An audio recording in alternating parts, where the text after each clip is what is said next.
Right, I'm at the last beach I'm coming to before I go back to Taipei. This beach is called Taiwan and it's busier than the other beaches I went to. Basically, this part of Taiwan has a lot of accessible beaches. That's probably why a lot of people like it. But it's blowing a gale today. I don't want to get too close to the water because I've got my computer in my bag with us going home. I had to check out and there was nowhere safe to leave it at the B&B. This is called Taiwan. This is in Nanwan, I believe, and it is a popular beach. There's loads of surfers here, beach activities. They asked us if I want to go on banana boat and things like that. I don't see the use of a banana boat on me Billy No Mates, but they asked anyway. God loves a trier. And I'm going to try and go to some caves after this, and then I'm heading back to Taipei. But first of all, let's show you this beach, and quickly, because it's blowing a gale. I don't want any of my stuff to blow away. I got the wind muff on. I never feel like the wind muff fits so securely. Anyway, let's walk down the beach. So the reason this beach is called Taiwan is Da means big in Taiwan, in Chinese, sorry, and this beach is bigger than the others. There's a turret up there too, like I told you the other day. Apart from the walking street with the night market and all the Taiwanese food, Kenting is one place that reminds me of like a resort holiday. I know I've said it before yesterday, I know I said it already, but it really reminds me, it's the one place in Taiwan that reminds me of resort holidays I used to go on as a kid. Well, you can see why as well, can't you?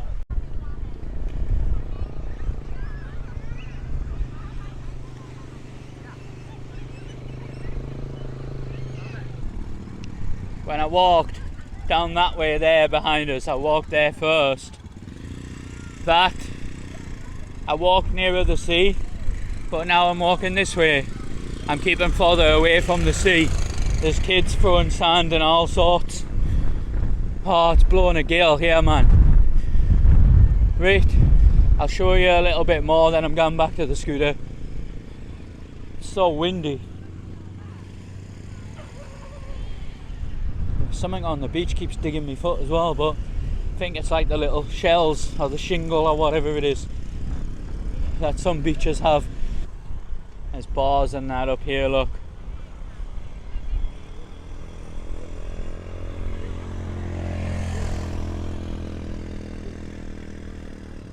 It's the name of the beach, I think. You can even see the palm trees behind us, look. Look at the trees. Paradise, eh? Well, wow, it's not a good day for the beach, man. Anyway, Kenton's all about beaches, so you had to come down and have a plot about. I had a plot about. Now I'm gonna get back to the scooter. I'll give you a quick last look and then head off.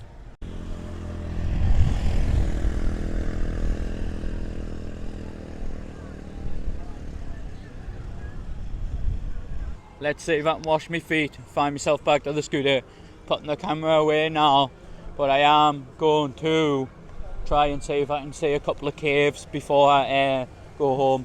After I see those caves, I'm going to go back, get my clothes and go back to Taipei.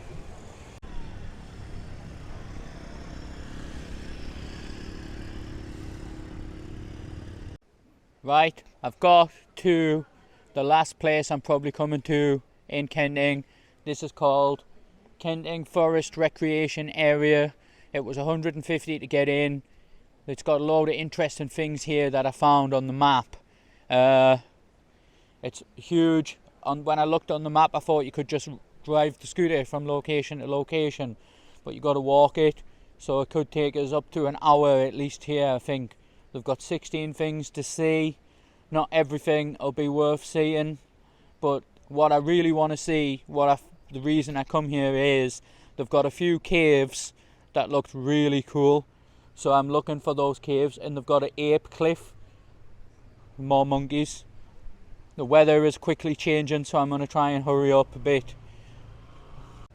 There's a map of the area. I'm just trying to work out which way to go for what I would like to see. What I want to see is all spread out like, but we'll just try and work it out. I just checked on Google Map. The first cave is 12 minutes away. The monkey cliff is 30 minutes away walking.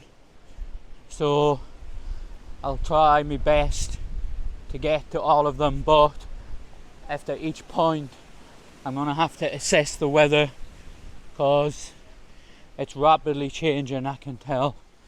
So just keep going up. I'm going as fast as I can. I need to hurry here like. I just realised what I was walking on was the road. Has got no signs on there. Here's some cool looking tree. It says it's a maple tree.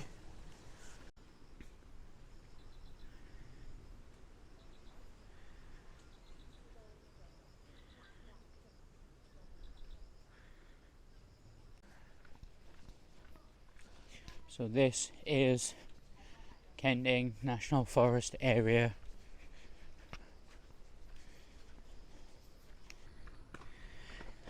I just got to the visitor centre. All up a steady incline. Monkeys on the sign there. This is the first part I'm heading to, the Stalagmite Cave. This area, this forest recreation area, is massive. People might think I don't like moving and walking and that because I'm huge, but honestly I don't mind walking and that. I really don't mind walking, but hey, I'm a big lad. It does take us a lot of effort to move my body.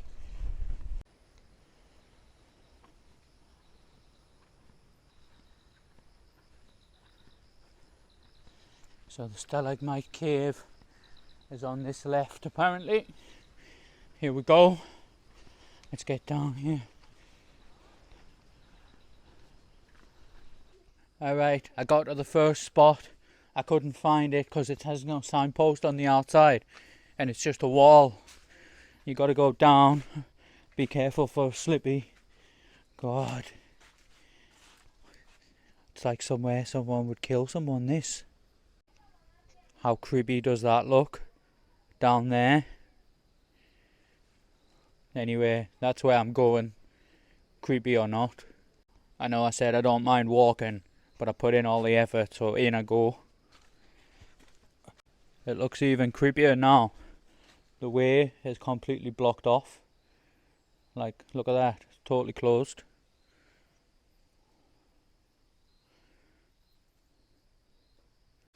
The only sign outside says beware of stuff falling. It wasn't lying either, was it?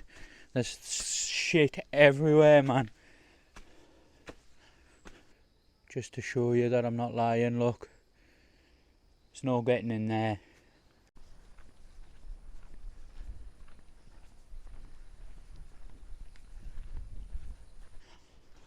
I'm attempting to walk to another cave now. I'm not sure how far up here it is, but it said it's 300 and something meters and it looks like it's just up. So here we go. Get some weight off us anyway, this.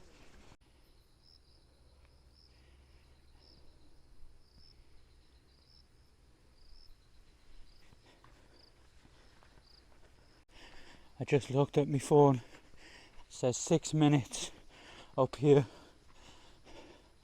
There's a couple of things I want to see up here, then I'm done.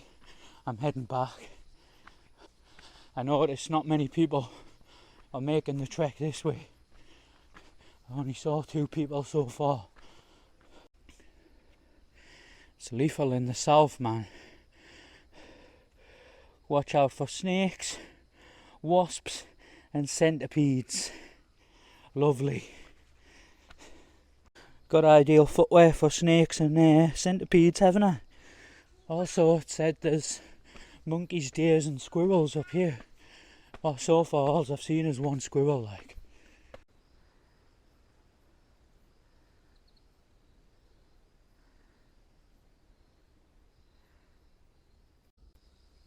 This passageway here seems a bit precarious. Look how narrow it is.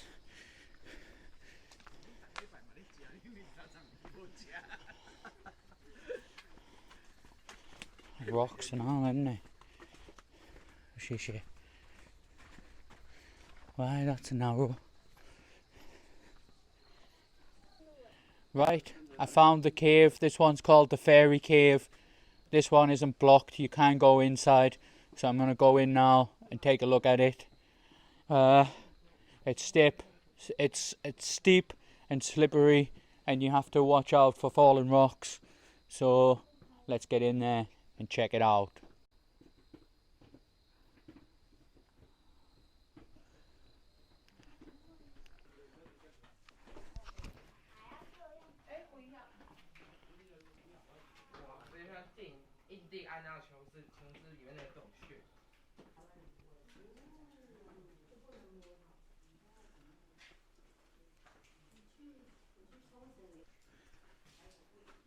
This is absolutely mega, look at it.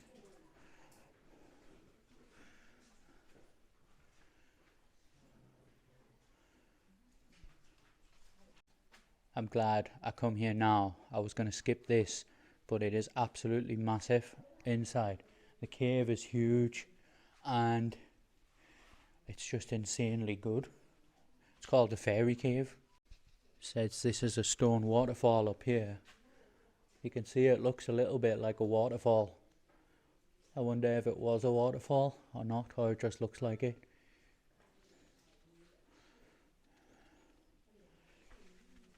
It's slippy as out.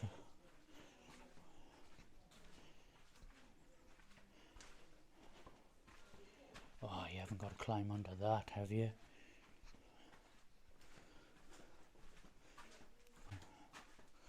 Oh, you have. Disaster. Oh. Bit claustrophobic, this. Oh, I made it. Happy days.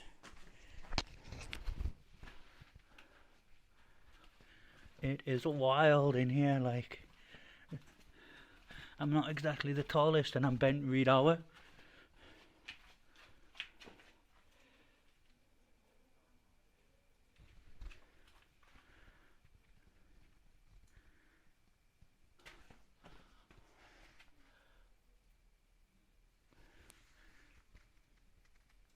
This area looks precarious, doesn't it?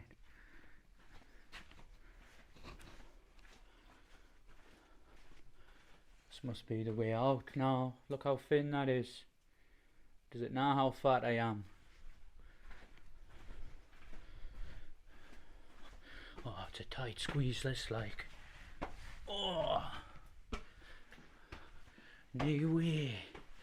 Is that seriously the way out?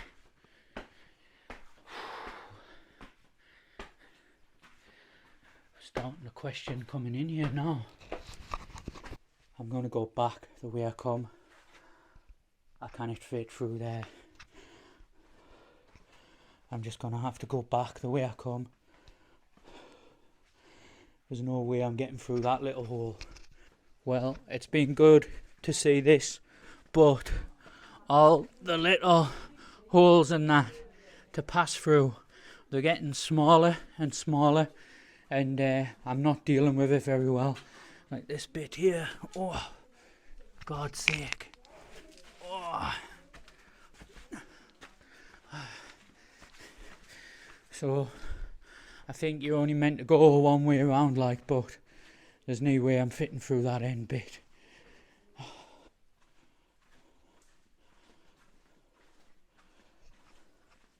Great, I'm back at the end stairs. I'm going this way out. I've stumbled across another cave on the route. This is called Silver Dragon Cave, so I'm going to go in and have a look right now. It says this is a coral reef trail inside. Beside the cave you can see a coral reef trail. Let's go in and have a look. Right, in we go.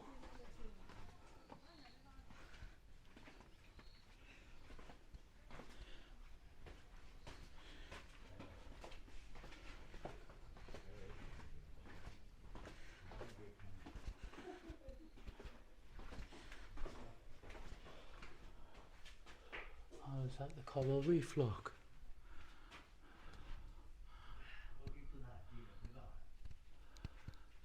I wonder if that's the coral reef.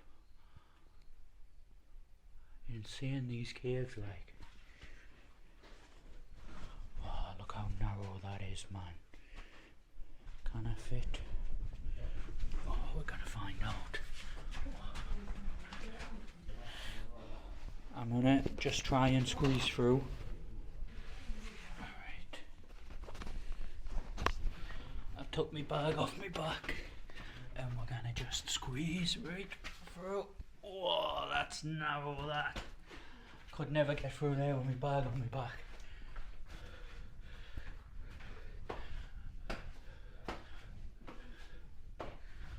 I might have to squeeze back through at this rate. Surely that turns right.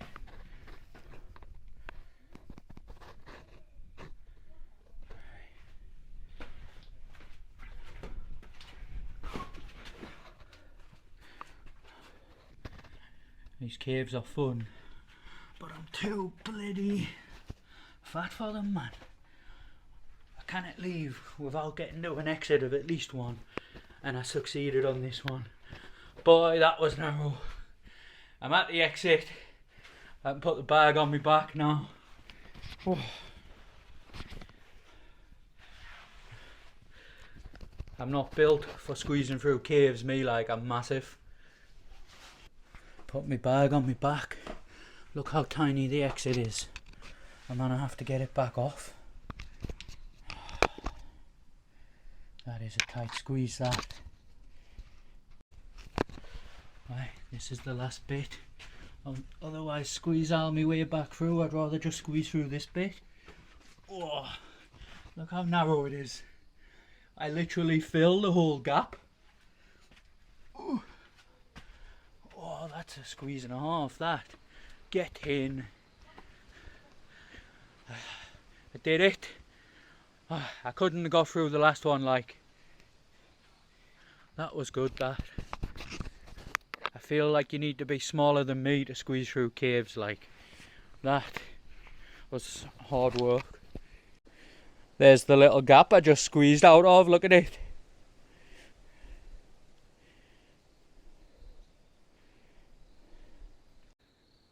This tree behind us here, the sign says it's grown from the cracks of uplifted coral. So it's just grown from the cracks of the rock, which is pretty amazing. It's mad how durable some trees are.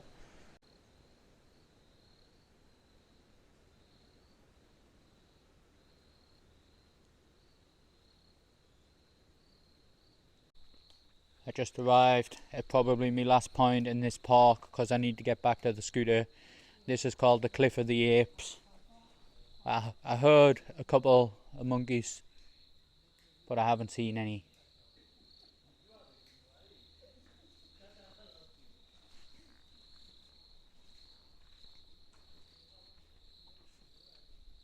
The sign said this is natural coral limestone and it forms a natural habitat to keep the wind away and that, and the animals love it basically. It's hard to give you a look at it because of the trees in the way.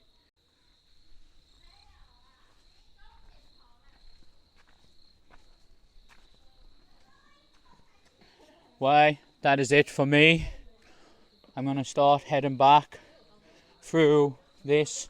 I think this forest park, I didn't see any monkeys. I thought I would see some monkeys, but There's plenty of monkey shit. I just nearly stood in it. I thought I would see some monkeys, but they seem more reclusive here than they do in Kaohsiung.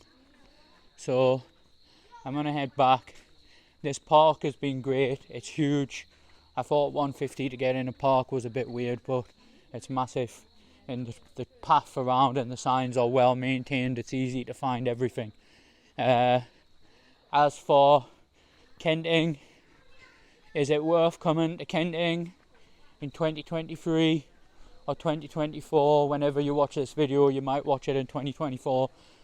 Is it worth coming to Kenting? I think it is. It's still popular. I didn't think it would be popular because of COVID.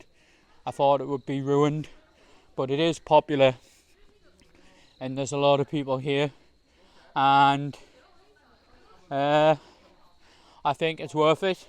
This forest park, this National Recreation Forest Park, and the bit of the national park I seen yesterday show you Kenting isn't only about beaches. It's got a lot of beaches. The beaches are fun. If you want to go drinking, that you can do that here. There's loads of bars, loads of street food, but the main thing people come here for is the beaches and the scenery and that, if you ask me. But most people come here for the beaches, so it's like a beach resort town, but it also has a few other little things you can do. So I would say it is definitely worth coming to Kenting still. It's one of the best places in Taiwan. It's, in my opinion, it's the only place in Taiwan that resembles a resort, like a European style resort as we know it. So I'm just going to end this video there. Everything is running out of battery. My phone, my camera, my microphone. So I'm just going to put everything away, and then I'm going to get to the scooter, going to go back and get my clothes, ride the scooter back to Kaohsiung, and take the high-speed train and go home. So thank you for watching these videos. I've made a few in the south recently. I hope you enjoy them. So give us a like, subscribe, donate money if you want. That's all up to you. And I will see you next time. Goodbye.